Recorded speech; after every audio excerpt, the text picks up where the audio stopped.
hay un problema clarísimo. Eso creo que también, no sé si es un avance, pero creo que hoy ya nadie discute los problemas del transporte público. No, que sufre el pasajero, ya nadie se anima a decir eso no es cierto. Pero yo no veo eso como un avance, Diego. Que se asuma el problema, para mí sí. Y por lo menos ya nadie dice, no, realmente, hoy todo el mundo dice, el servicio es pésimo porque no hay control. O es pésimo porque no se paga el subsidio. Pero nadie se atreve a decir, la verdad que el servicio está bien, la gente se queja porque se quiere quejar. Pero el problema es que no hayan una solución. No encuentran. Queda ahí en quejas, sí. Quedan reclamos de ciudadanos, quedan reclamos de los transportistas por las exigencias que ellos ponen, pero no hay una solución real. ¿Sabe lo que lastiga a la gente? Un poco también el discurso de los empresarios que dicen que no hay ganancia. Que trabajan a pérdida. Claro. Estamos en contacto sí, ya. Justamente el sector. Sí, ya nos está escuchando el señor César Ruiz Díaz de Cetrapam para hablar un poco acerca de este anuncio de paro primeramente y otras aristas más que se están analizando. Don César, gracias por atendernos. Buenas noches, ¿cómo les va? Un placer saludarlos. Gracias, César, por atendernos. Nos estamos playando un poquitito por lo que se viene también y porque la verdad que cansa la situación también. Yo no soy usuario del transporte, pero me imagino que a los usuarios del transporte le están hastiados de esto y todas las partes están disconformes en este momento, César. ¿Cuál es la salida más cercana, te parece, para evitar este paro? ¿Cómo se podría evitar esto?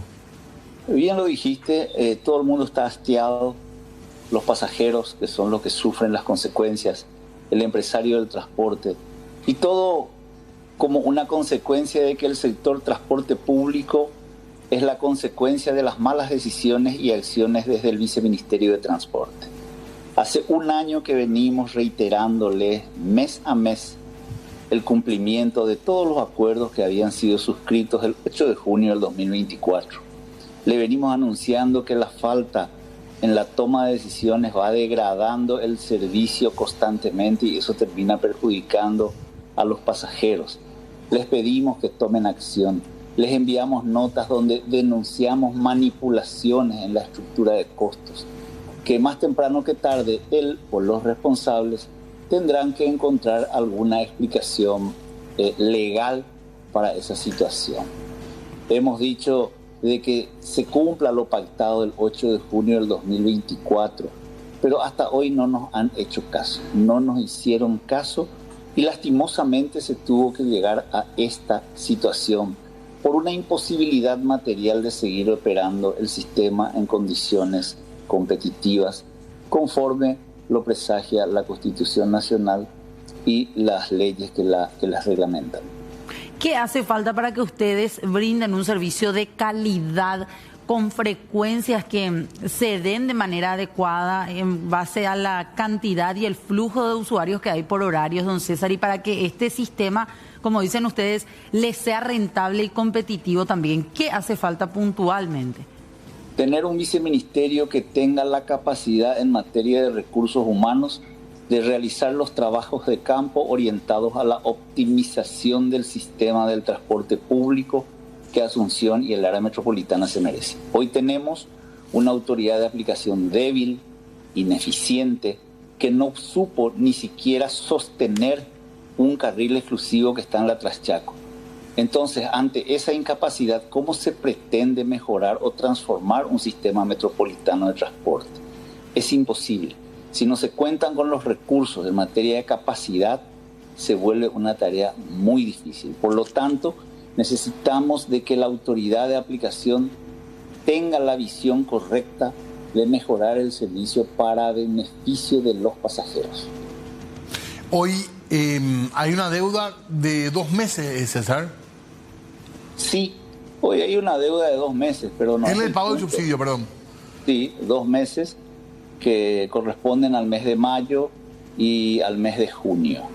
Y ahora, la sí, compensación pendiente que es del año 2024. Claro, no, hacía nomás la pregunta para corroborar esto porque también hemos visto que sin deuda del gobierno hacia las empresas del transporte tampoco ha sido eficiente y tampoco ha sido excelente el servicio.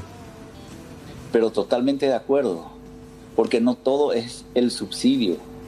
El subsidio es la mitad de lo que cuesta el precio del pasaje.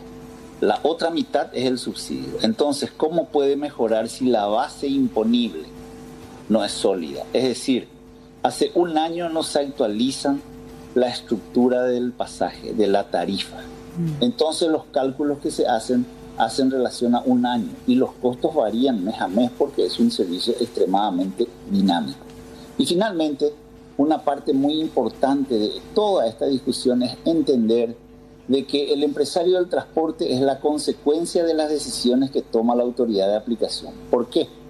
Porque el viceministerio te fija tu precio de pasaje, te dice que te va a pagar un subsidio, te avisa cuándo te lo va a pagar, te ordena cuántos buses tenés que tener y por qué calles tenés que circular.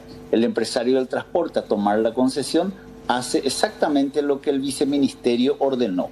Y el resultado está a la vista de todos. Una degradación constante y permanente del servicio del transporte público en perjuicio de más de 300.000 personas por día. A ver, usted decía que hay también una deuda del 2024, don César. ¿De cuánto? Sí, hay una deuda todavía del 2024 que se tiene que materializar en estos meses, que es lo que ellos llaman la compensación. ¿Por qué? Porque nosotros cobramos en base a un promedio semestral y la última tarifa aprobada corresponde de enero a junio del 2024. Entonces, ¿qué pasa? Ahora tienen que analizar de julio a diciembre del 2024, determinar el nuevo promedio, y eso va a generar una compensación en función al primer semestre del año. ¿Que ustedes no saben de cuánto es todavía aproximadamente? No, porque no se han cerrado las tarifas. ¿Y en cuánto creen ustedes que tiene que subir la tarifa del pasaje?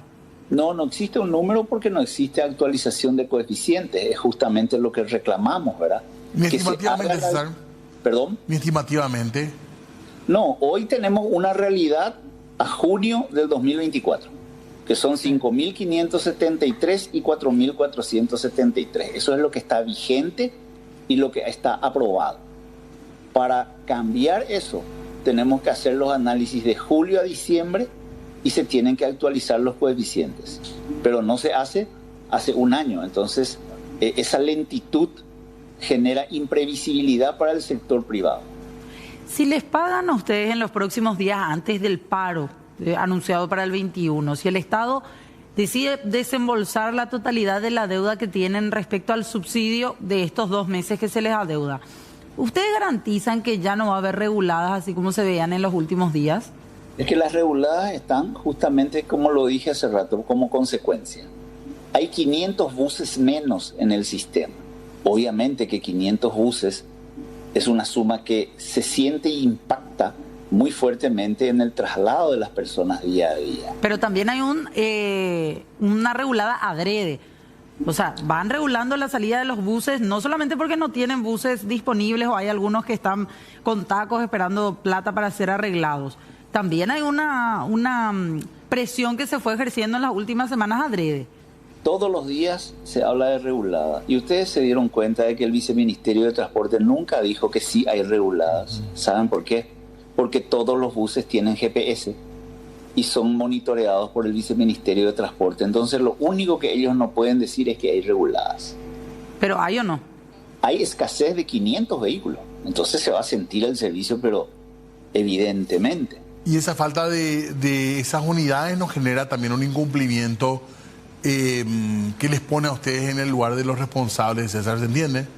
Sí, entiendo perfectamente, pero esa falta de unidades se debe a que 20 empresas quebraron y salieron del sistema.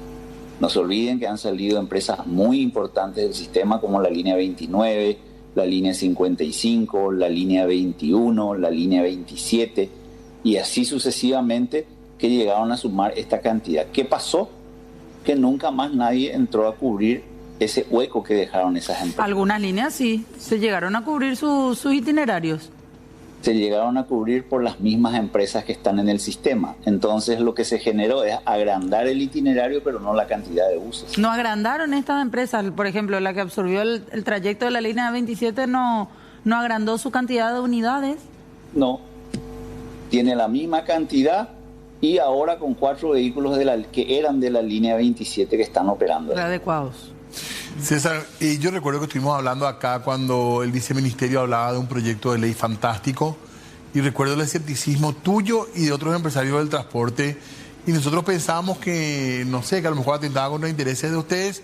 Lo que sí que la profecía era que no iba a pasar nada con esa ley. Hasta ahora no se presentó la ley. ¿Saben por qué pasa eso?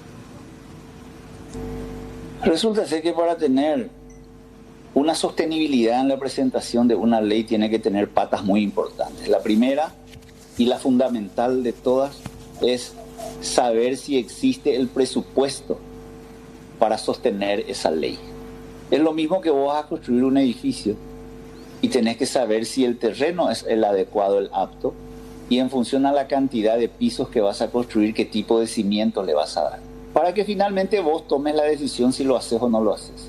Acá se preparó un proyecto de ley, un híbrido entre un modelo colombiano, un modelo chileno.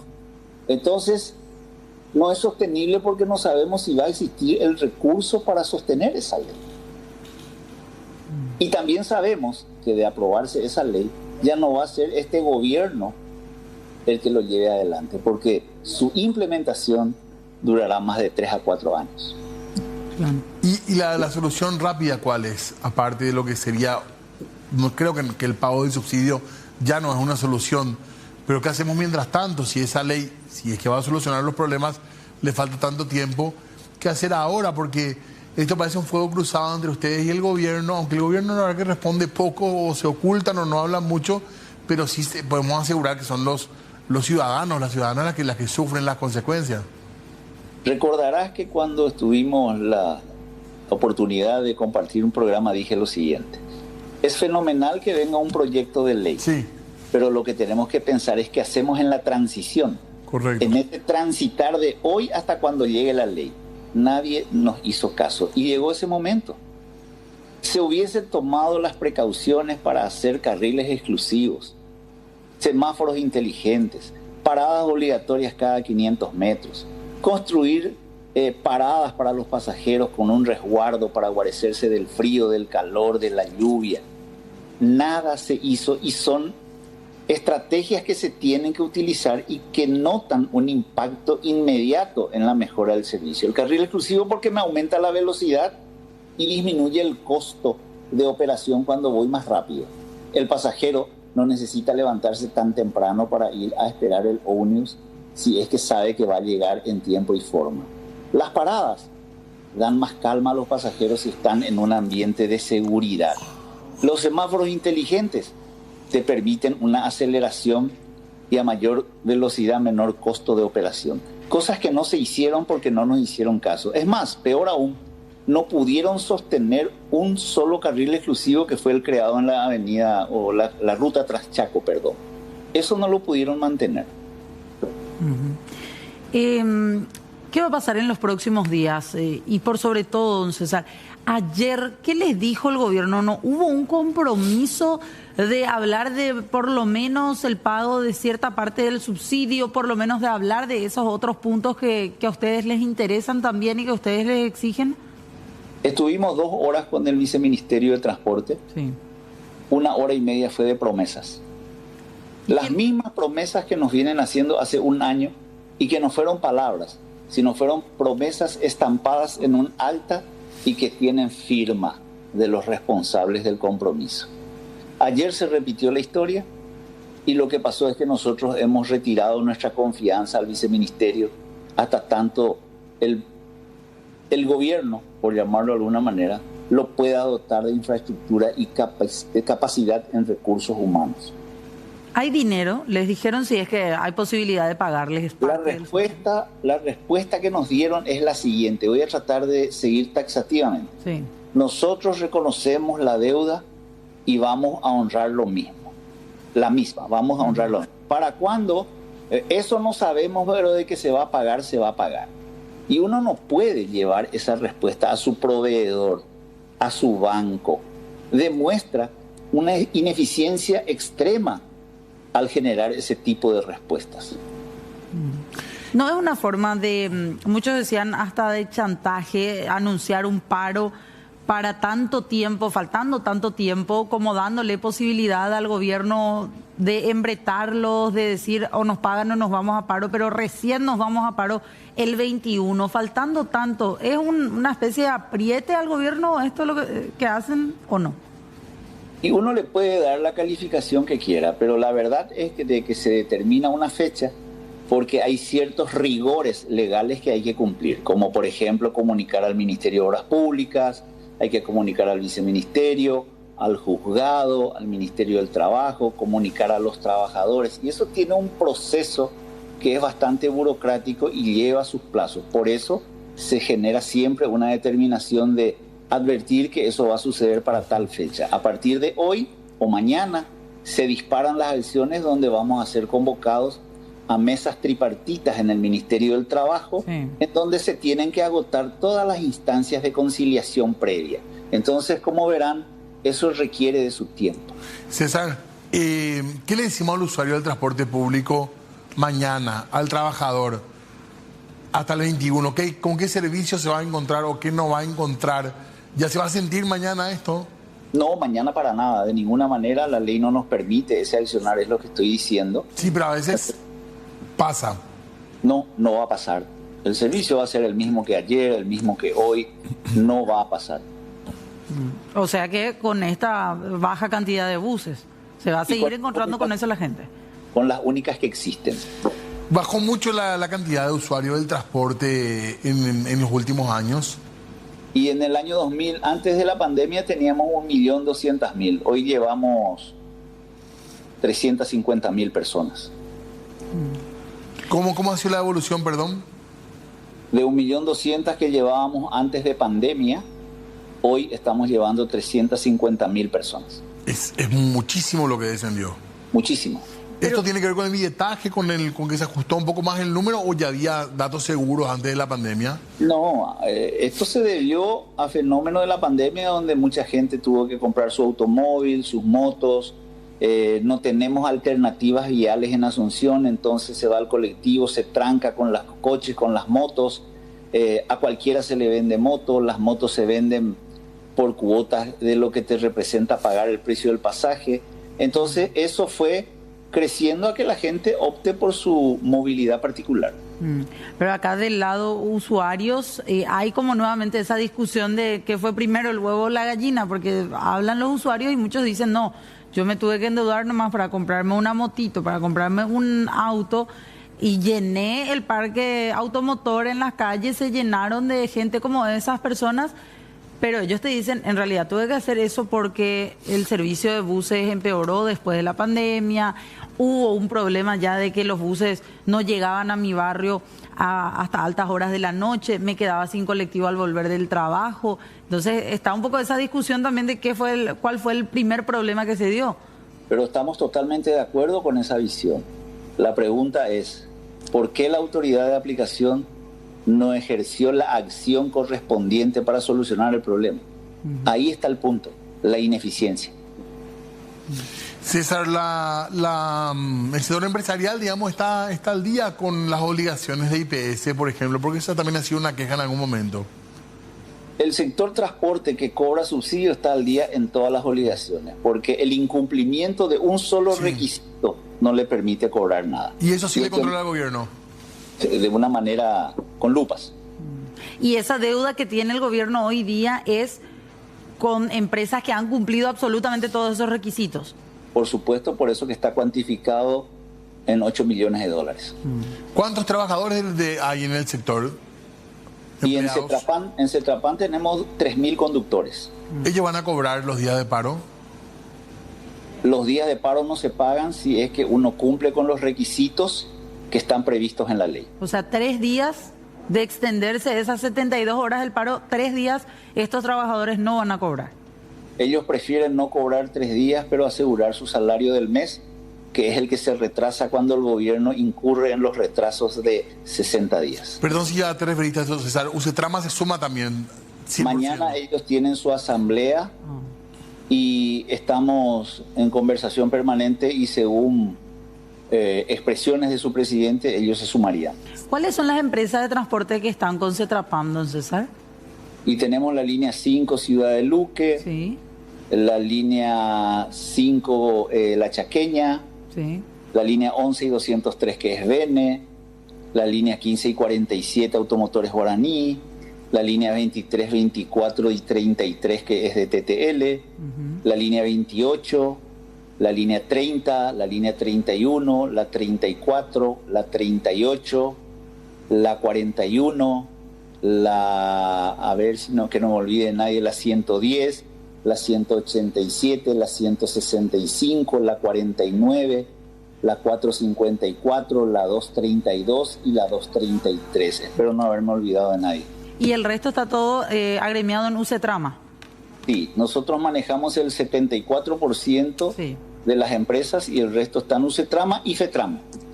Ah. Para concluir nomás, podemos cerrar diciendo que la ineficacia o la falta de ejecución del gobierno es lo que pone en esta situación al transporte hoy. Quiero ser más específico, del Viceministerio de Transporte. Ok. Bueno. Habría que pensar en un cambio ahí. No sé, esa ya no es nuestra decisión y tampoco es un partido que podemos jugar. Lo que sí queremos es eficiencia, para que el pasajero no sienta de que esa ineficiencia se traslada como responsabilidad a ellos. Gracias, César, muy amable. Que tengan un buen día. Gracias a César Ruiz Díaz, presidente de CETRAPAM. Ya daba él la lista, líneas importantísimas que tienen varios ramales, son los que forman parte de CETRAPAM y que ya anuncian este paro. Está por verse entonces en una asamblea de mañana las líneas que están agremiadas en UCETRAMA. Pero falta mucho, Fer, entre el 9 y el 21. Y Si el gobierno no logra levantar del 9 al 21... es porque ya son todos unos inútiles, perdón, pero... Ahí tiene que irse todo, en serio. O sea, ¿tienen cuántos días? Y vacaciones de invierno. Encima. O sea que baja muchísimo también la demanda. Medianamente, y los trabajadores siguen yendo, salvo del sector Ahora, educativo, ¿verdad? ese número es muy sorprendente y un número que el gobierno debería tomarlo muy en serio, la cantidad, cómo disminuyó la cantidad de usuarios del transporte público. Sí. Porque no... Por eso, pero ahí lo que La gente dejó de pensar o de creer en el transporte público. Ahí lo que yo iba, Diego. Acá estamos en la discusión constante de qué fue primero, el huevo o la gallina.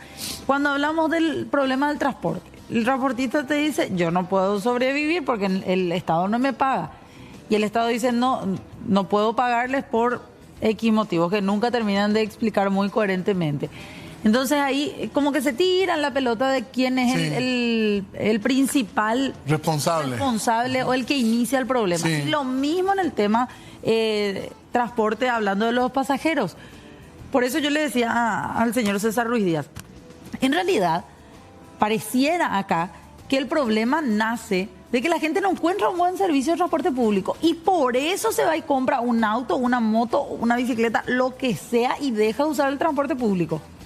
Y ellos te dicen, no, nosotros no podemos trabajar y no tenemos buen rendimiento, no nos rinde la plata, trabajamos a pérdida o lo que sea, porque disminuyó la cantidad de usuarios. Pero espera un poco, no, en realidad disminuyó la cantidad de buses y después de eso se dio ya la migración de pasajeros a otro tipo de movilidad. Nadie se quiere someter a esa tortura. No, es que es una tortura de verdad. Y lo otro que estaba diciendo, ¿cómo es posible que ni siquiera... Esto es cierto, porque hay cosas que se pueden discutir, pero ¿cómo es posible que no puedan mantener el carril único? Ya no hablamos ya de un metrobús. Una gran mentira. Una mentira de ¿cuánto? 3 semanas, un mes, haciendo los controles para que se cumpla. Después tenés vehículos que se cuelan en el carril único, porque estas imágenes que estamos viendo de apoyo son de la Traschaco, las que tenemos acá en nuestra espalda, que estábamos mostrando a pleno. Tenés buses que se meten a ese carril exclusivo, que de exclusivo no tiene nada, que a nadie se le multó, a nadie se le persigue cuando usa ese carril. Una vergüenza. No hay parada. Encima con el tema del horario, la gente espera en la calle de noche, los chicos con el frío. ¿De qué te sirve tener paradas si no tenés luego buses? Y sí, paradas eternas. CETRAPAM anuncia paro de buses, esto va a ser el 21, pero ya nos anunciaron el día de hoy 72 horas de paro. Hacemos la pausa nosotros. Ya volvemos.